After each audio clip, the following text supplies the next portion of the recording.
El Señor esté con ustedes. Lectura del Santo Evangelio según San Lucas.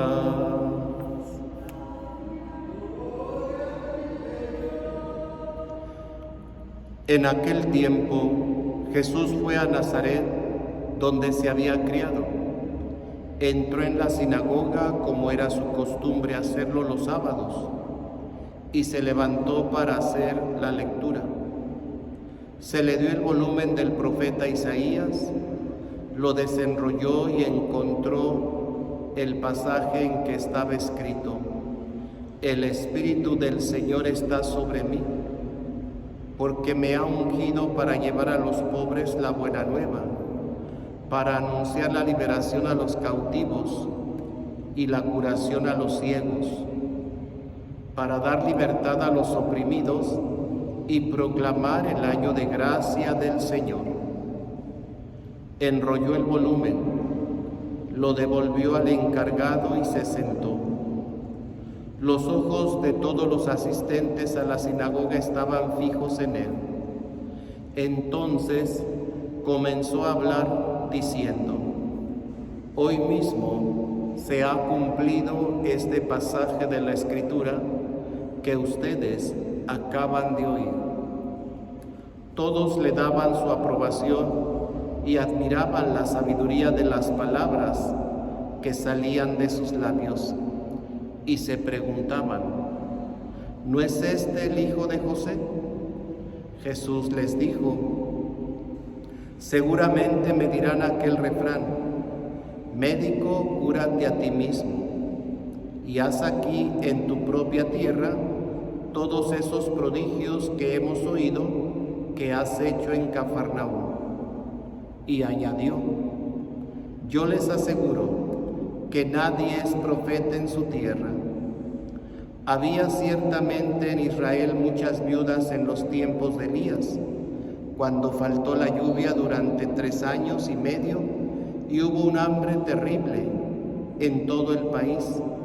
Sin embargo, a ninguna de ellas fue enviado Elías, sino a una viuda que vivía en Sarepta, ciudad de Sidón. Había muchos leprosos en Israel en tiempos del profeta Eliseo. Sin embargo, ninguno de ellos fue curado sino Naamán, que era de Siria. Al oír esto, todos los que estaban en la sinagoga se llenaron de ira y levantándose lo sacaron de la ciudad y lo llevaron hasta una barranca del monte sobre el que estaba construida la ciudad para despeñarlo. Pero él, pasando por en medio de ellos, se alejó de allí. Palabra del Señor.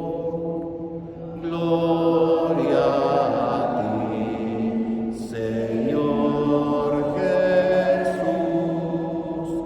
Gloria a ti, Señor Jesús.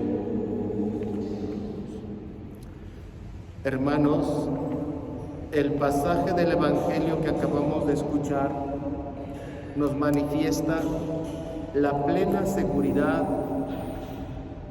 de Jesucristo para demostrarle al pueblo de Israel quién es Él.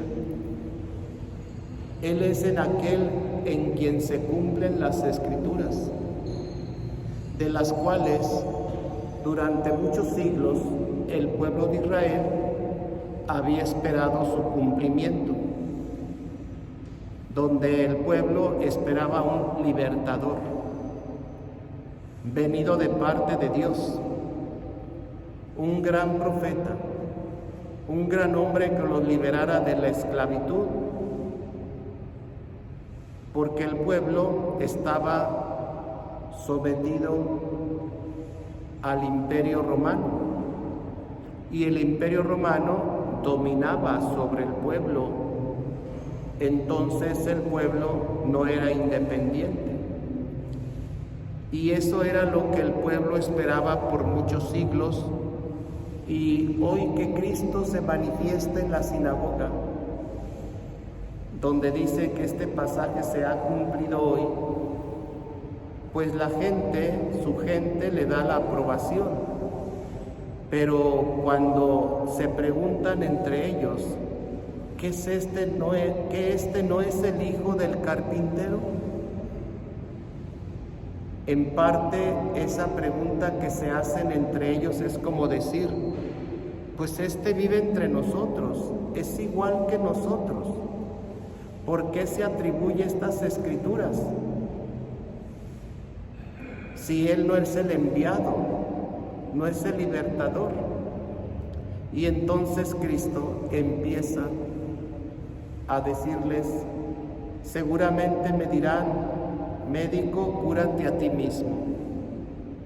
Y es entonces donde Jesucristo, haciendo un poquito de recuerdo de la historia del pueblo, habla de aquella viuda, habla de aquel leproso, donde estos dos acontecimientos por los profetas no se hicieron con los miembros del pueblo de Israel, sino con otras personas que no pertenecían al pueblo.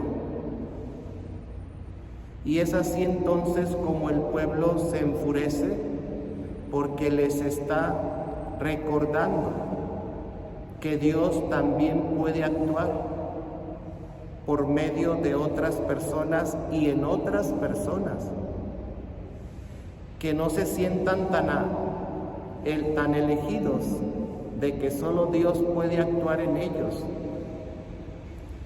¿Por qué?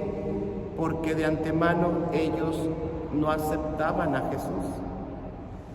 Por eso Jesús dice, ningún profeta es aceptado en su propia tierra. Hermanos, ¿qué enseñanza podemos sacar de este pasaje? Primeramente, ¿con qué seguridad Cristo se atribuye para sí el pasaje del profeta Isaías? ¿Por qué? Porque Él conoce quién es Él, porque Él sabe a qué ha venido al mundo, porque Él conoce su misión a través de la voluntad del Padre, que tiene esa cercanía. Qué interesante sería que nosotros también, como hijos de Dios por el bautismo, conociéramos nuestra misión aquí en esta vida, que realmente supiéramos que cada momento de nuestra vida deben de cumplirse las sagradas escrituras como los hijos de Dios que somos, como los mensajeros de Dios, porque de Dios hemos venido, puesto que Dios nos ha creado. Somos criaturas de Dios. Pero como a muchos nos falta entender esto, pues pensamos que nuestra misión en este mundo es vivir, disfrutar, gozar al máximo lo que el ambiente y la sociedad nos ofrece y lo que el cuerpo nos pida. Y eso va entonces en contra de la voluntad de Dios, por la cual no hemos venido al mundo, sino a hacer la voluntad del Padre, a ejemplo de Jesucristo nuestro Señor, el Hijo de Dios. Qué interesante sería, decía, si también nosotros pudiéramos decir con aquella seguridad que las Escrituras se cumplen en nuestra vida, es decir, que la palabra de Dios se va cumpliendo en mí, a ejemplo de la Santísima Virgen María, que le dijo al ángel, hágase en mí según tu palabra. Que la palabra de Dios se vaya manifestando y se vaya haciendo vida en nosotros. Pero para eso tenemos que saber descubrir en un ambiente de oración qué es lo que Dios quiere de nosotros. ¿Cuál es nuestra finalidad? El habernos dado Dios la vida en este mundo, para irla descubriendo y que la palabra de Dios, las sagradas escrituras, se vayan haciendo vida en nosotros y vayamos manifestando esa palabra de Dios, esa voluntad de Dios en el caminar de cada día. Por otra parte, qué triste es que el pueblo de Israel, al cual Dios había elegido como un pueblo especial para él, le manda al libertador, al Mesías, al que los va a liberar, pero no de la esclavitud del Imperio Romano, sino lo principal es de la esclavitud del pecado.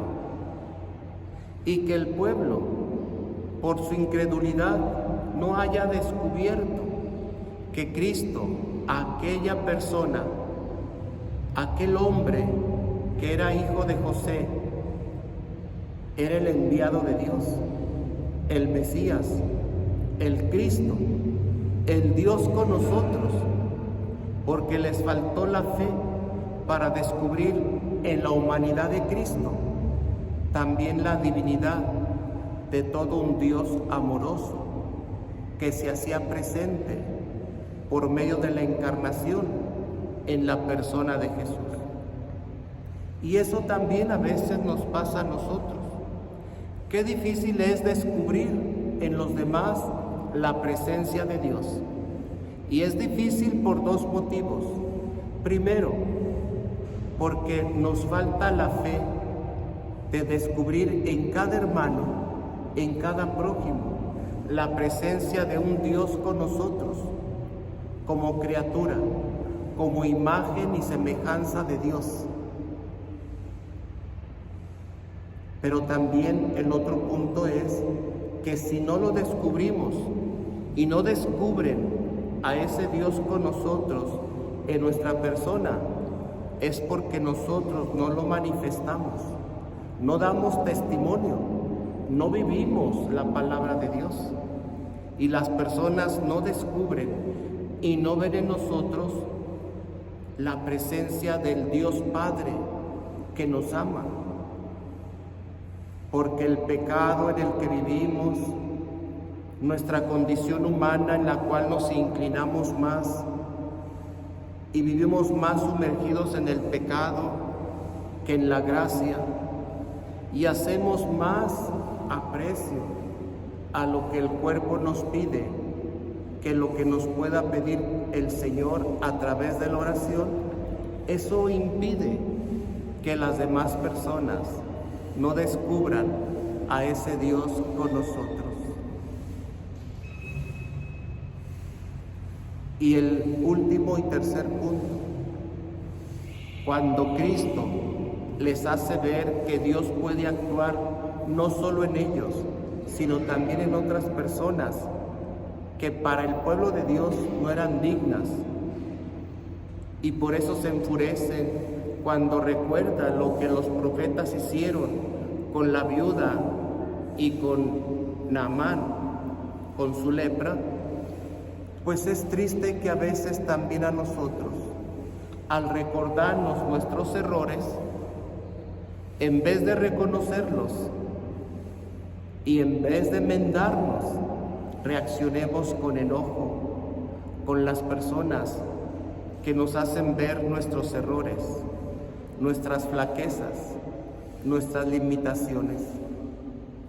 Y en vez de darle gracias a Dios por medio de esa persona que solo busca ayudarnos y recordarnos nuestras faltas, nuestros pecados, nuestros errores, y que busca corregirnos en el nombre de Dios, nosotros reaccionemos con enojo, con incomodidad, con coraje, a veces hasta diciéndoles a esas personas: ¿y tú qué te metes en mi vida? ¿A ti qué? Déjame vivir mi vida. Esas palabras son muy comunes a veces en los hijos, con los padres, cuando los hijos ya son adultos, ya no quieren que sus padres, nomás porque son personas ancianas, les hagan ver su error, los quieran corregir. Ya no me digas nada, ya estoy grande, ya no me tienes que regañar. Y si no dicen nada de sus hijos, simplemente no hacen caso a las palabras que sus padres les están diciendo por su propio bien. Y reaccionan diciendo, mejor ya no voy. ¿A qué voy? ¿A que me regañen?